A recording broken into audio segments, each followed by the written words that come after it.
at the end, you'd have the litigation when the project's delayed, and you say, well, wait a minute, you told me I could have 62 days to do the extra electrical wiring that wasn't in the plans. Right. Or there's a subsurface condition I didn't know about, and I just assumed I could have 100 extra days to do it because it wasn't in the specs, and I didn't know about it until I started digging. Right. So then you're going to have some litigation there at the end because the owner's going to be upset because you didn't get my project done on time, and I needed it done on time. Sometimes, I mean, the worst thing that could happen is if you get thrown off a project. It makes sense that if you're taking the lowest bid, it's like anything. If you're buying the cheapest car or getting the cheapest haircut, it may not be the best quality, but the taxpayers, I guess, would see it as you're paying the least amount of money, although in the long run, the litigation end of it and remediating it or getting terminated because you're not a good contractor, then the bonding company may come in and spend more money trying to fix it, and it may end up blowing up. The code is very particular as to what needs to be in a contract.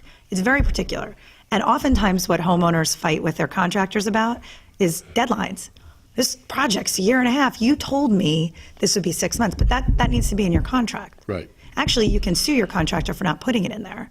You know, if it does take longer, and oftentimes the contractor may have never said it, but because they didn't put it in the contract, they shoot themselves in the foot. In private jobs, you can lien a property also if you're not paid on something. Right. You know, and of course you have to follow the provisions again, but it's a municipal lien is a public, and then you have a private lien remedy as well. Right. If you're not paid on something and you've done the work. What is your primary responsibility when you're dealing with a subcontractor? I mean, their main thing is they want to get paid. They want to get paid, and oftentimes it's difficult because they may not have had an attorney draft their contract, as we've talked about before, or review the contract, and they sign it. They're excited to get the job. They need the money badly, and oftentimes they're living hand to mouth, paycheck to paycheck.